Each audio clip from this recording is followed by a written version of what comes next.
साथियों नमस्कार। उम्मीद करता हूँ आप सभी शानदार होंगे। तो देखिए, जो यूपीएससी का रियलिटी है वो ये है कि यूपीएससी कभी भी आपसे ये नहीं चाहता है, ये एक्सपेक्ट नहीं करता है कि आपको सब कुछ पता हो, ठीक है। लेकिन यूपीएससी ये ज़रूर आपसे चाहता है कि आप कम से कम उन सारे चीज़ को जाने या फिर उन सारे क्वेश्चन का आंसर दे जो ओपिनियन बेस्ड हो, जो एक बेस्ट डिस्कशन या कह लीजिए बेस्ट डिसीजन देने में जो हेल्प करें। मान के चलिए आप एक आईएएस या फिर आईपीएस या फिर आईआरएस है या फिर यूपीएससी के कोई भी सर्विस में है, ठीक है।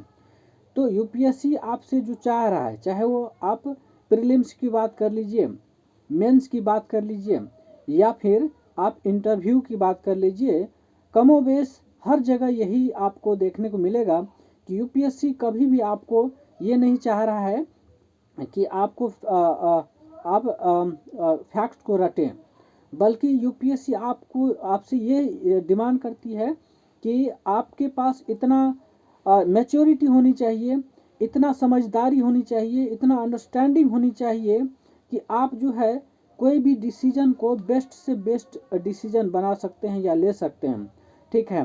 चाहे आप इंटरव्यू का भी देख सकते हैं।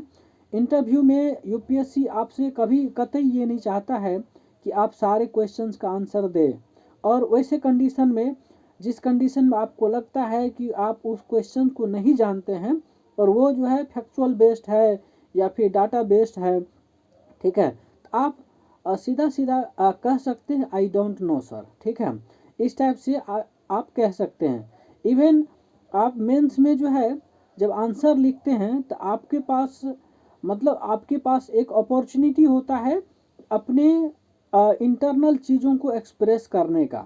समझे, आप जितना इनोवेटिव तरीके से रिप्रेजेंट कर पाएँ, जितना चाहे वो आंसर राइटिंग की बात करें।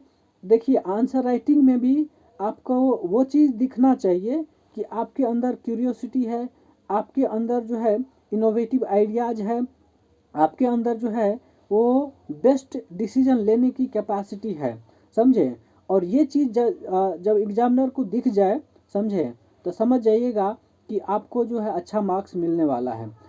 अब वही चीज़ आप प्रीलिम्स की बात करें तो प्रीलिम्स की अगर आपने एग्ज़ाम दिया है या फिर क्वालिफाई किया है तो आपको खुद पता चलेगा।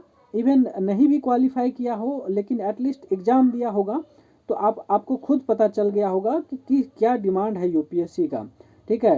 कभी देखिए, यूपीएससी आपको हो सकता है फैक्ट्स जो है आपको क्वेश्चन में ही दे दिया जाए, ठीक है, लेकिन आपसे ये चाह रहा है कि आप उसको घुमा फिरा के सोच पा रहे हैं कि नहीं पा रहे हैं, ठीक है। या फिर आप कह लीजिए कि जैसे होता है ना कि एक चीज़ है उसको तोड़ के मड़ोड़ के इतना घुमा फिरा के दे दिया जा रहा है आपके सामने, तो आपको उस चीज़ को रिकॉग्नाइज करने की कैपेबिलिटी है या नहीं है, समझे।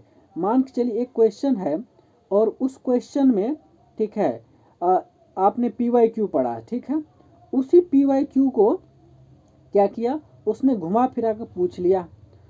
या फिर आप कोई बुक पढ़ते हैं, ठीक है, मैं इस चीज़ को हमेशा जिक्र करता हूँ कि बुक केवल पढ़ने से यूपीएससी कभी क्वालिफाई नहीं होता है, फैक्ट्स याद रहने से कभी यूपीएससी क्वालिफाई नहीं कर सकते हैं।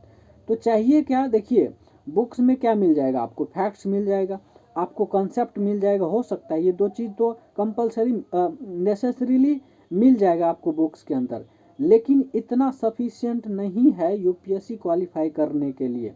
तो क्या चाहिए, चाहिए ये कि आपने जो बुक्स पढ़ा है, देखिए बुक्स हर किसी के लिए अवेलेबल है ना, पूरे इंडिया में हर जगह जो है सेम बुक जो है अवेलेबल है, समझे। तो आपसे डिमांड ये करता है कि आपने जो बुक्स पढ़ा है, आपने जो आपके पास फैक्ट्स है, आपके पास जो भी कंसेप्ट है, समझे, उस कंसेप्ट को आप इम्प्लीमेंट कर पा रहे हैं या नहीं कर पा रहे हैं, उसकी इंटेंसिव एनालिसिस कर पा रहे हैं या नहीं कर पा रहे हैं। That is the most important part of UPSC, ठीक है। अगर इस चीज़ पर काम कर लिया आपने, ठीक है, तो आपको या किसी को भी, है ना, यूपीएससी क्वालिफाई करने से नहीं रोक सकता है।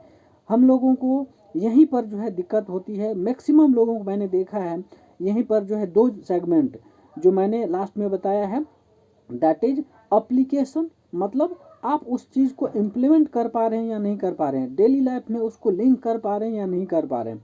ठीक है, आप जो है आप सोसाइटी से उसको रिलेट कर पा रहे हैं या नहीं कर पा रहे हैं। ठीक है, ये जिस दिन आपके पास कैपेबिलिटी आ गया और उसके इंटेंसिव एनालिसिस करने आ गया, तो समझ लीजिए आपके यूपीएससी जो है बहुत करीब है, और आप थोड़ा सा एफर्ट और लगाएंगे तो हो सकता है यूपीएससी आप क्लियर हो जाए। ठीक है, मतलब मोस्ट चांस है ये। ठीक है, लेकिन इस दो सेगमेंट पे आपने काम नहीं किया है तो समझ जाइए बहुत दूर है यूपीएससी से आप। ठीक है, तो आप लगातार इस पर काम करते रहें। देखिए, फैक्ट्स हर किसी को हो सकता आता हो कि जो बुक को बार बार रिपीट किया है, पढ़ा है, ठीक है, उसके जो कंसेप्ट है उसको भी हो सकता आता हो, लेकिन मेन चीज़ क्या है, आप उस चीज़ को, है ना, इम्प्लीमेंट कर पा रहे हैं कि नहीं पा रहे हैं। ठीक है, या फिर उसको जो इन डेप्थ एनालिसिस होता है उस चीज़ को कर रहे हैं या नहीं कर रहे हैं, ये जो है बहुत इम्पोर्टेंट चीज़ है।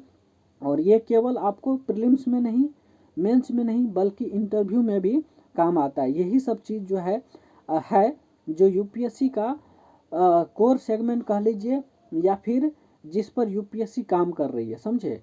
और यही वजह है जो मुझे यूपीएससी काफ़ी पसंद आता है कि जिस टाइप से क्वेश्चन फ्रेम करने का आदत है, चाहे आप प्रीलिम्स की बात कर लीजिए, मेंस की बात कर लीजिए, या फिर आप इंटरव्यू की बात कर लीजिए, हर जगह यही चीज़ देख रहा है, समझे।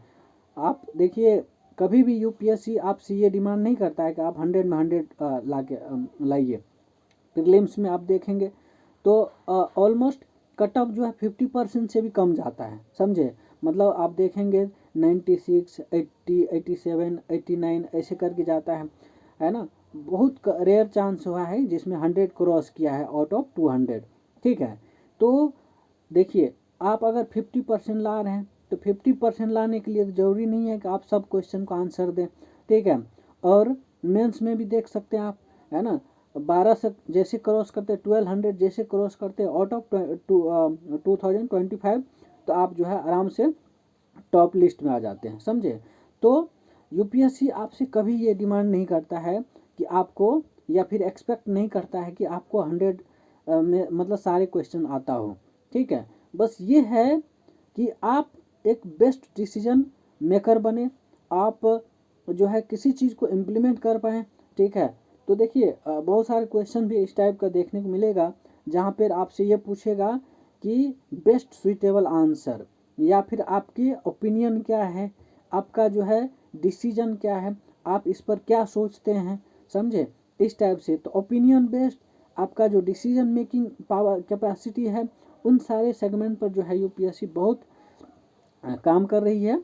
और कहीं न कहीं जो ट्रेंड पहले था, ठीक है, पहले अलग सीन था, 2014 से पहले या 13 से पहले कह लीजिए, लेकिन उसके बाद धीरे धीरे ट्रेंड जो है ना चेंज हुआ है, और आज के डेट में यूपीएससी इस पर काम कर रही है।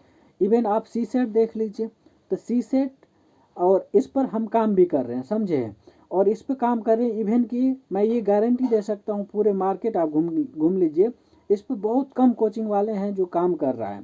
ठीक है, तो और क्योंकि देखिए, बचपन से इस टाइप से आदत लगा हुआ है सोचने की। ठीक है, जब तक आप सोचेंगे नहीं, जब तक इंटेंसिव एनालिसिस नहीं करेंगे, जब तक जो है आप चीज़ों को डेप्थ में समझकर उसको अप्लाई नहीं कर पाएंगे, तब तक जो है ये सब चीज़ें मुश्किल हो जाता है, समझे। इसलिए इस पर काम करिए। और इवन कि सी सेट का हमारा जो क्लास चलता है, ठीक है, उसमें यही सब चीज़ों को जो है ना बिल्कुल डेप्थ में समझाने का काम होता है, समझे।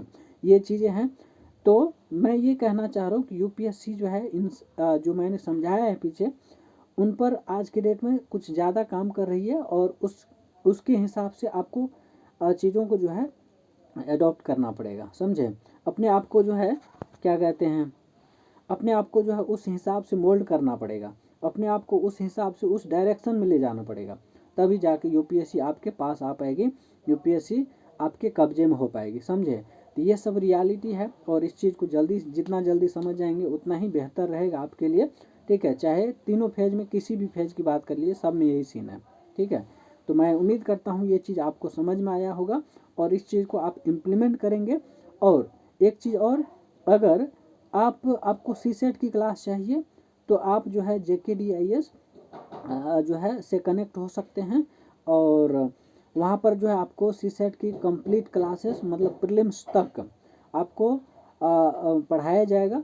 और बिल्कुल ये जितने मैंने बोला है उस पर काम किया जा रहा है। ठीक है, सी सेट को आप स्ट्रॉन्ग कर लिए तो समझ लीजिए GS में भी हेल्प मिलता है। आप सोचेंगे नहीं कैसे मिलता है, लेकिन ज़रूर मिलता है। इसको मैं इस टाइप से बता सकता हूँ कि जैसे आपके पास इंटेंसिव एनालिसिस या कॉम्प्रहेंसिव कैपेसिटी, या फिर कह लीजिए आप सोचने समझने की एक क्षमता आ गया, तो समझ लीजिए वो चीज़ GS में भी काम करता। भले क्वेश्चन नहीं आए सी सेट का GS में, लेकिन आपकी जो अंडरस्टैंडिंग है ना वो डेवलप हो जाती है, समझे। और यही चीज़ जो है चाहिए GS के अंदर भी, समझे। इन सब चीज़ है, ये सब चीज़ें हैं जो आपको उस पर काम करने की ज़रूरत है। Thank you so much. और इस चीज़ को आप ज़्यादा से ज़्यादा लोगों तक शेयर कीजिए ताकि हर किसी को इसका फ़ायदा मिले। और बहुत बहुत थैंक यू, बहुत बहुत धन्यवाद आप सभी को।